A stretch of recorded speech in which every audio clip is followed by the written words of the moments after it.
Je mentionne assez régulièrement le terme d'invalidation et peut-être que certaines d'entre vous ne connaissent pas vraiment ce terme.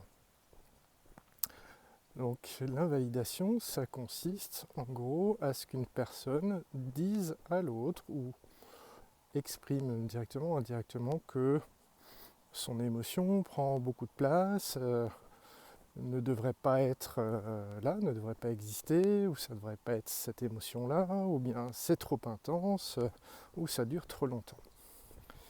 Et ça fait énormément de mal. C'est-à-dire que souvent, on a une émotion difficile, désagréable, et si en plus l'autre nous dit, en fait, tu devrais pas, ça nous passe le message qu'on est défectueux. Donc on a une double peine d'avoir une émotion inconfortable et d'avoir un message qui nous dit que cette émotion, il n'y a pas de place pour l'accueillir et elle est pas juste.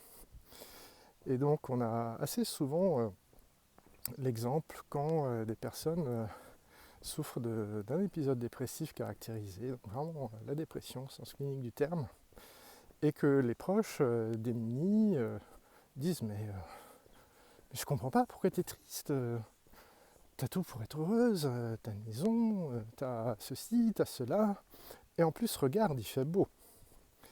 Et en fait, c'est à peu près la pire chose qu'on puisse faire à une personne, en fait. C'est de lui dire que son émotion n'est pas légitime, au lieu de faire de la place pour accueillir ça.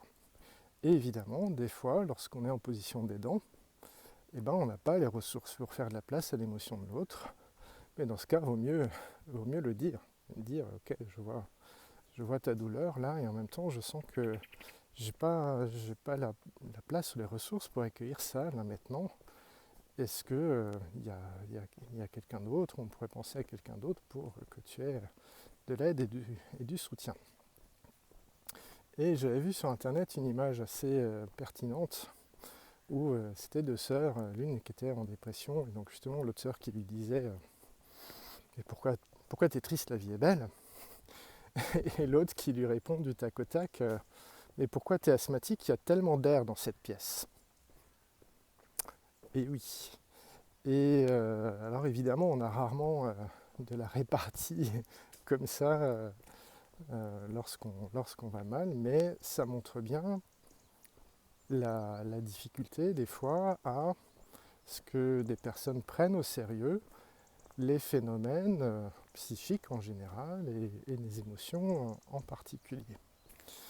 Et donc juste avant, dans la vidéo, je parlais d'injonctions qu'on trouve assez souvent dans les magazines, dans de la vulgarisation de la psychologie. Je citais le il faut positiver, il faut voir le positif. Non, non, déjà, dès qu'il y a une injonction, je vous invite à faire demi-tour dès que possible. En psychologie, on fait des propositions, il n'y a pas d'injonction. Sinon, ça, c'est une démarche sectaire, autoritaire. Et en plus, c'est important de faire de la place à des émotions. On parle des fois abusivement d'émotions négatives. Et franchement, je trouve que c'est une très mauvaise idée d'utiliser cette expression parce que toutes nos émotions nous donnent de l'information et ces informations sont utiles. Alors effectivement, des fois, on a des troubles psychiques qui font que certaines émotions vont en quelque sorte tourner en boucle et vont être dans une version toxique. Mais là, c'est vraiment spécifique et c'est important de toute manière d'avoir un réflexe d'accueil et d'investigation sur l'émotion. Et évidemment, c'est pas forcément facile. Voilà. Donc l'invalidation, c'est quand quelqu'un vous suggère que c'est gentil, mais votre émotion là, il faudrait que ça cesse. Il faudrait qu'elle soit moins intense, moins dérangeante, moins fréquente. Et bien ça, c'est de la maltraitance psychologique, même si la personne peut avoir des bonnes intentions ou peut à juste titre être peut-être fatigué, ne pas avoir les ressources.